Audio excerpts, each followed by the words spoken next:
Hold up a second.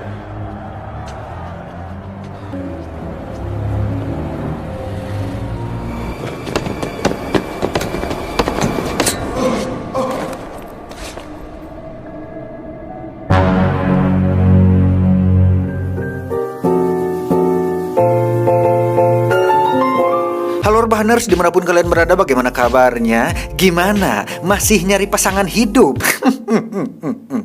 Kayak saya dong, jomblo. Tapi adsen ngalir. Kembali lagi bersama saya John, still in the house. Kali ini saya akan merangkum sebuah film superhero tapi dibuat dengan konsep realistis, berjudul Unbreakable tahun 2000, disutradarai oleh salah satu sutradara favorit saya, yakni M. Night Shyamalan, dan dibintangi oleh ayah angkat saya waktu kuliah di Cambridge dulu, yaitu Papih Bruce Willis. Menurut saya film ini sangat anti mainstream untuk di tahun 2000. Secara konsep cerita sangat-sangat berbeda dengan film-film kebanyakan. Keren lah pokoknya. Maka dari itu langsung saja pasang handsfree, mentiriskan bicara bahan, kencangkan celana dalam, selamat menonton, dan mari kita katakan bersama-sama passwordnya. Password di seluruh dunia, the one and only password in the world. 1, 2, 3. Cekicro. 2, 3. Cekicro.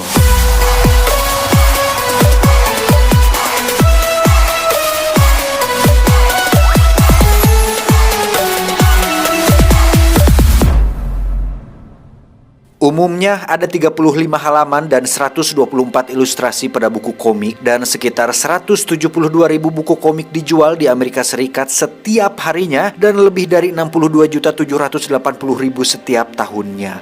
Para kolektor komik sendiri rata-rata memiliki sekitar 3.312 buku komik di rumahnya dan dibaca setiap hari dalam hidupnya selama 1 tahun penuh. Bisa dibayangkan betapa terpengaruhnya mereka dengan apa yang diceritakan dalam buku komik tersebut, sehingga ada kecenderungan untuk sulit membedakan mana imajinasi dan realita. Dan pertanyaannya, apakah yang ada di komik itu sendiri memang ada di dunia nyata atau tidak? Diawali tahun 1961, ada seorang wanita yang baru saja melahirkan bayi secara mandiri, di mana sang ibu memberikan nama bayinya dengan nama Elijah. Entah apa penyebabnya, tapi sang bayi mengalami hal yang sangat amat miris, di mana kedua tangannya dan kakinya mengalami patah tulang sejak dini, sejak dalam kandungan, dan itu sangat membuat hati si ibu terpukul. Is there a name yet? Elijah? Did you drop this baby? Jesus Christ, no. It appears that your baby has sustained some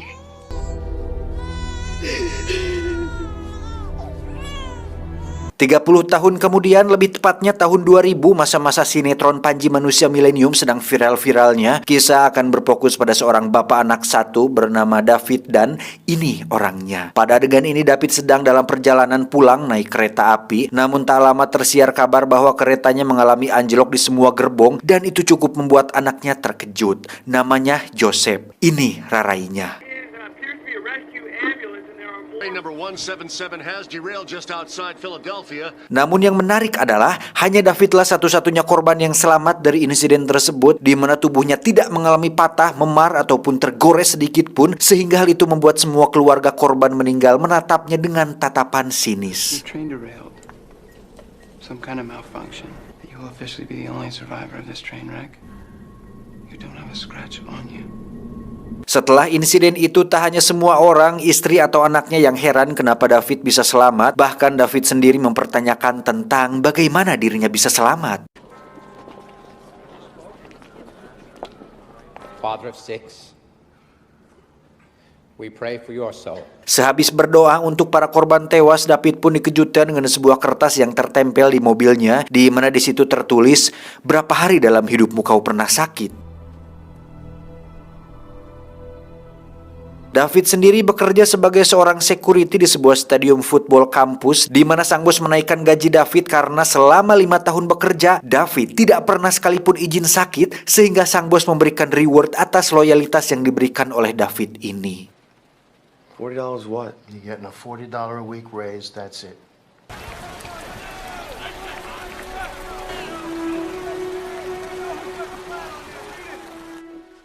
Saat di rumah, David pun bertanya kepada sang istri apakah dirinya pernah sakit sekali saja selama mereka berdua berumah tangga. Dan setelah diingat-ingat, barulah mereka berdua sadar bahwa David memang tidak pernah sakit sekalipun. Bahkan flu atau radang tenggorokan pun tidak pernah sama sekali. Don't you think that's kind of weird? Not remembering one cold.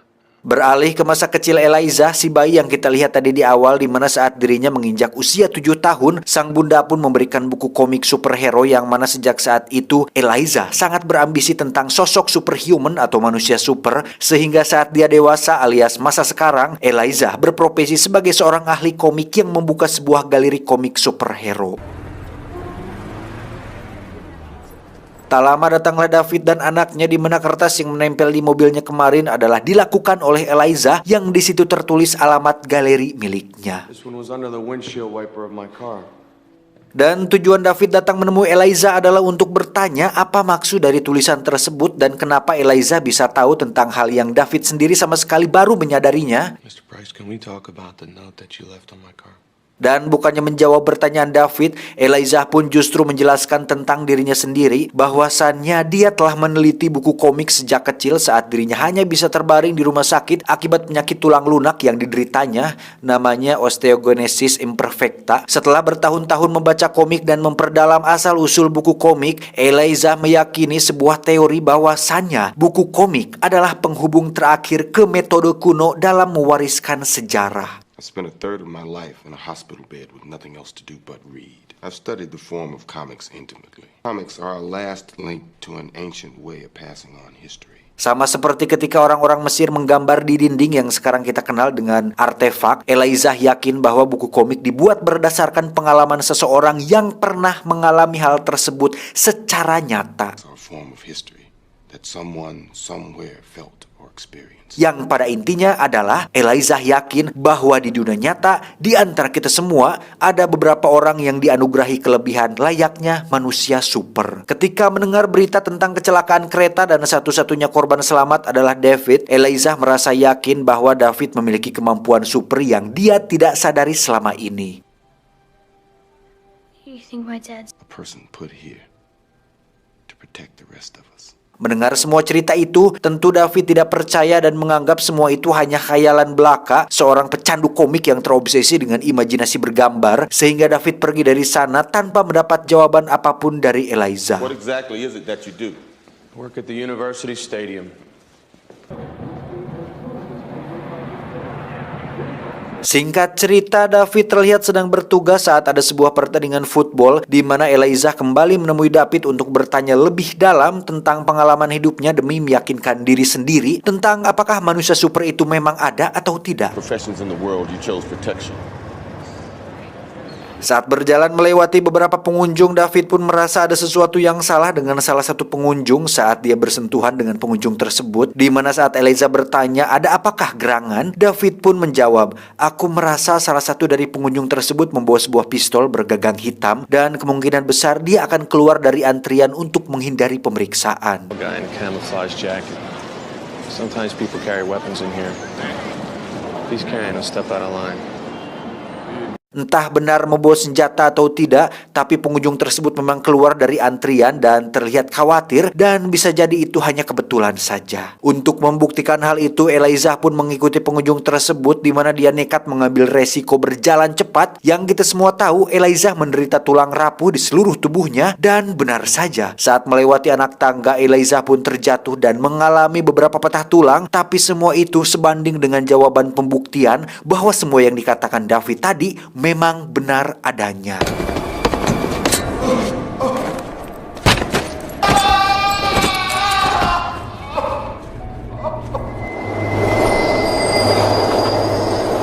Dan itu membuat Eliza semakin yakin bahwasannya selain David memiliki ketahanan tubuh tingkat tinggi, dia juga memiliki insting kuat layaknya manusia super seperti dalam komik-komik, tidak pakai obat batuk.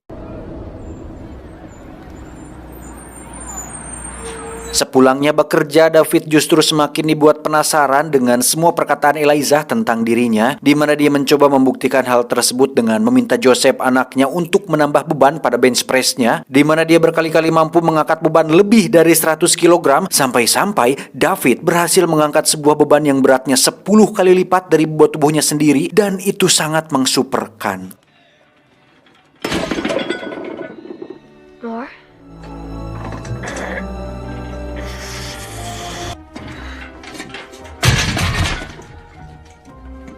Eliza sendiri dirawat di rumah sakit tempat istrinya David bekerja, yang kebetulan si istri David ini berprofesi sebagai seorang dokter tulang di rumah sakit tersebut. Entah bagaimana caranya Eliza bisa mengetahui bahwa itu adalah istrinya si David, tapi bukannya konsul masalah penyakit, Eliza justru bertanya tentang kehidupan mereka berdua, terutama apa saja yang telah dialami oleh David sepanjang hidupnya. My husband was a star athlete in college and we were in an accident together. What part of David's body was injured? Kembali ke David, setelah menyadari fakta bahwa mungkin dirinya memiliki apa yang seperti dikatakan oleh Eliza, David pun berniat untuk mengembangkan insting kuatnya tersebut dengan berdiri tepat di tengah kerumunan, di mana David mampu melihat dan mendengar setiap kesalahan yang telah dilakukan oleh orang-orang yang bersentuhan dengannya.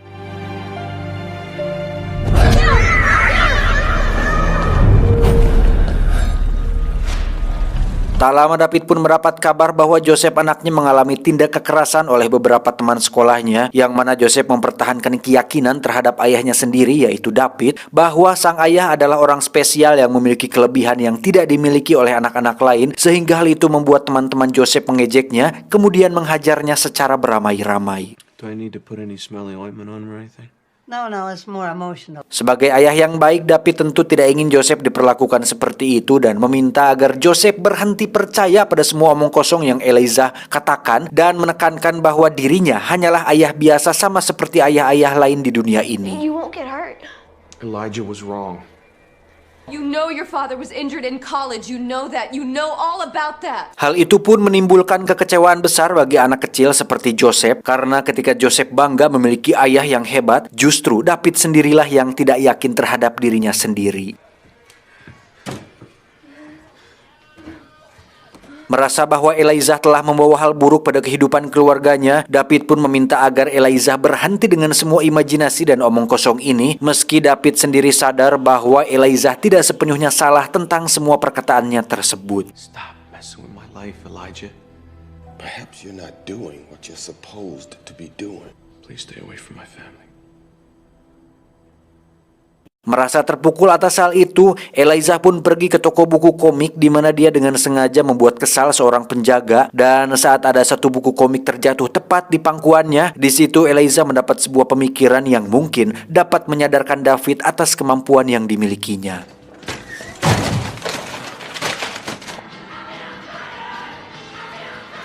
How much for this one? Eliza pun mengirim pesan suara kepada David yang intinya mereka berdua sudah ditakdirkan untuk bertemu untuk satu tujuan yang lebih besar, di mana Eliza juga mengetahui bahwa David fobia akan air setelah mendengar semua cerita sang istri waktu di rumah sakit. Ditambah itulah alasan kenapa David sering memakai jas hujan ketika sedang berada di luar. Layaknya Superman, air adalah sebuah kryptonite bagi David. You have a weakness. Water. It's like your kryptonite. Mendengar hal itu, David pun pergi ke tempat pembuangan mobil bekas dulu dia pernah kecelakaan, di mana di situ dia membayangkan masa lalunya ketika selamat dari sebuah kecelakaan mobil, sehingga hal itu menjadi sebuah penguat bahwa dirinya memang tidak boleh menghindari takdir seperti Spider-Man. David pun menghubungi Eliza dan bertanya apa yang harus dilakukannya. Untuk kemudian Eliza menyarankan agar David pergi ke keramaian dan melakukan hal yang seharusnya dia lakukan sejak lama, yaitu membela kejahatan dan membasmi kebatilan. Go to where people are. Setelah meregangkan tangan dan menerawang satu persatu latar belakang dari beberapa orang yang disentuhnya, David pun hanya menemukan beberapa kejahatan ringan yang tidak terlalu parah, hingga ada seorang petugas cleaning service lewat. David pun melihat bahwa dia telah melakukan hal yang sangat buruk, yaitu membunuh seorang pria dan menyandra keluarganya.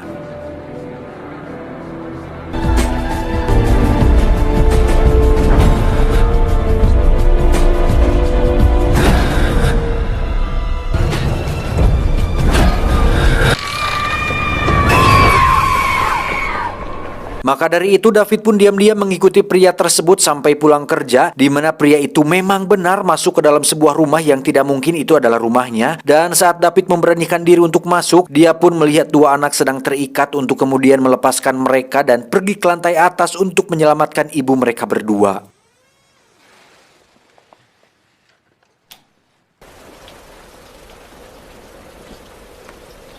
Sampai di kamar atas, David pun melihat si ibu sedang terikat, kemudian menyuruhnya untuk diam. Dan saat ngajanteng di ujung loteng, tiba-tiba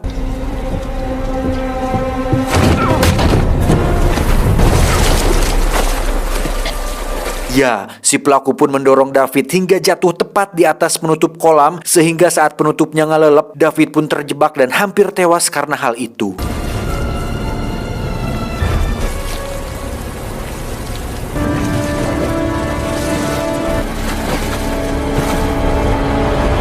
Beruntung dua anak tadi menyodorkan sebuah gantar kepada David sehingga David bisa naik ke atas dan selamat dari insiden yang menjadi fobianya tersebut.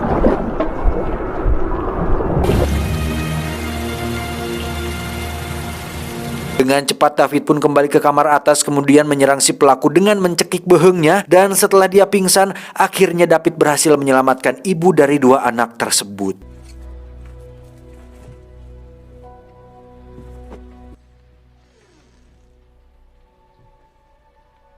Esok paginya saat sedang sarapan, David pun menunjukkan sebuah berita di koran tentang sosok pria berjas hujan yang berhasil menyelamatkan sebuah keluarga, yang mana saat Joseph menyadari bahwa itu tidak lain adalah David ayahnya, Joseph pun terlihat menangis bangga dan David menyuruhnya untuk merahasiakan hal itu. Setelah mendapatkan ketentraman hati karena telah menemukan tujuan hidupnya dan jati dirinya yang sebenarnya, David pun pergi ke galeri tempat dipamerkannya karya-karya milik Eliza. Karena jika bukan berkat semangat yang diberikan oleh Eliza, tentu David tidak akan pernah menyadari apa yang dimilikinya selama ini. Eliza pun mengajak David ke ruangannya untuk bicara empat mata, di mana setelah David menyadari semuanya, akhirnya Eliza menyodorkan tangannya untuk bersalaman, dan disinilah plot twist sebenarnya akan terungkap. I think this is where we shake hands.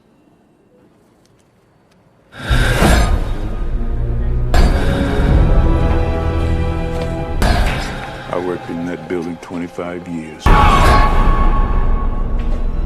Karena faktanya, beberapa peristiwa kecelakaan besar yang terjadi selama beberapa tahun terakhir, seperti ledakan pesawat, kebakaran hotel, termasuk anjloknya gerbong kereta yang dialami oleh David, ternyata itu semua adalah ulah dari si Eliza. ODGJ nggak tuh? Victor, I almost gave up hope. Killed all those people.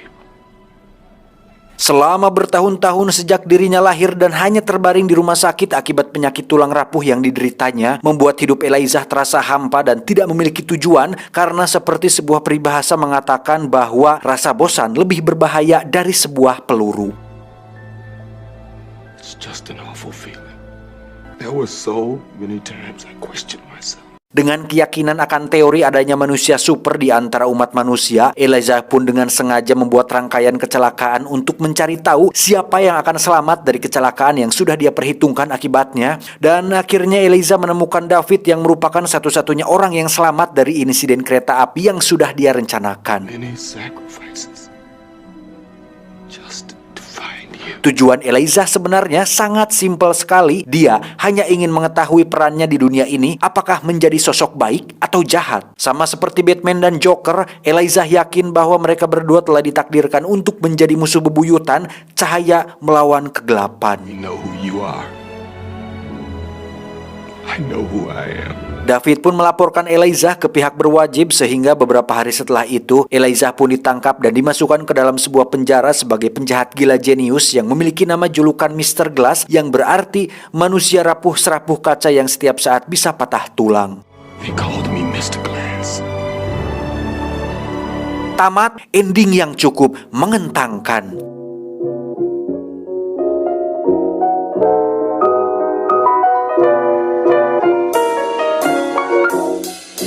Oh ya, untuk informasi film ini ada kelanjutannya. Jadi dibikin trilogi oleh M. Night Shyamalan. Unbreakable tahun 2002, yang ini Split tahun 2016, dan terakhir ada Glass tahun 2019.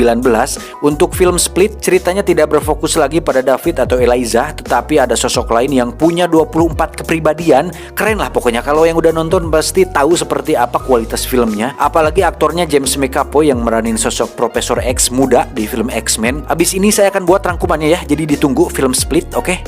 Jadi ditunggulah besok lah mungkin kalau editannya beres. Oke, nah pesan yang bisa kita ambil dari film ini adalah jangan terlalu banyak baca komik. Itu, saya John beserta jajaran pimpinan The High Table mengucapkan terima kasih dan sampai jumpa di video selanjutnya. Adios. Kepingan cinta yang telah lalu. Aduh, jadi puitis gini anjir. Nggak apa-apa lah sekali-kali bucin.